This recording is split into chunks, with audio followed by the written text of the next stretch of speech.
I profess, it's probably because I'm an ignoramus, but I didn't know the story beforehand. So I went into, despite the fact there have been all these films. I mean, there's a 1975 British film called, BBC film called Horse Latitudes, documentary in 79, 82, The Roaring Forties, which was inspired by it, which is a French film. You mentioned the Russian thing, Tacita Dean's installation of how this managed to pass me by, and of course the documentary Deep Water.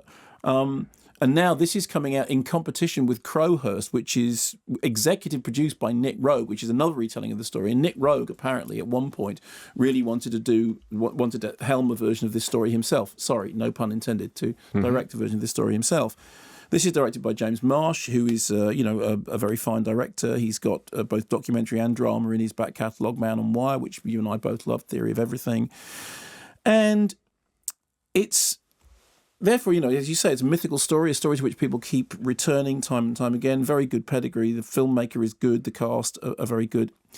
I have to say that I think the film isn't anything like as good as that potential sounds. It is an oddly ordinary film about an extraordinary experience. And to make it work, I think it would have to be much more adventurous. I mean, what happened to Crowhurst on the boat, which I didn't know, but it doesn't matter if you do. I mean, most people apparently will do, and that's fine. The pressures, the notes that he wrote, the strange poetry, the unravelling, they're all kind of things that, in a way, were being dealt with Life of Pi. That idea about, you're alone in a boat with a tiger, or with your own conscience, or you're wrestling with your own soul.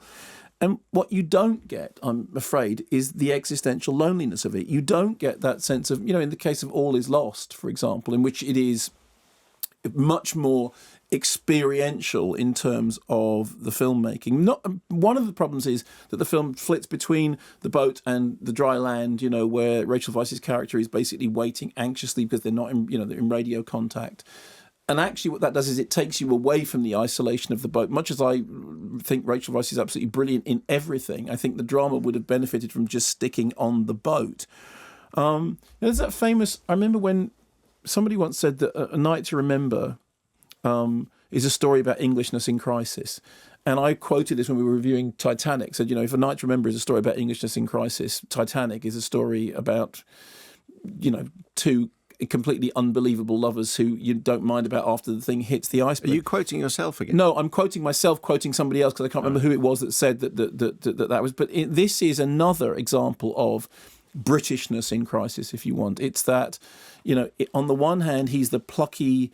he's going to do it, but on the other hand, the whole thing is that he's locked himself into this cycle whereby he doesn't have a way out. He's mortgaged his house. He's taken out everything, and he's put everything into this boat, which is evidently not finished by the time he starts. But once the train has left the station, that's the train that he's on. So I think the film is fine. I think the performances are good. I just think that in the end, the film needed to be much more remarkable to get inside that kind of existential sense of despair, which it is about. And I think if you look at something like All Is Lost, or if you imagine what Nick Rogue would have done with it, I think you can imagine a very different movie.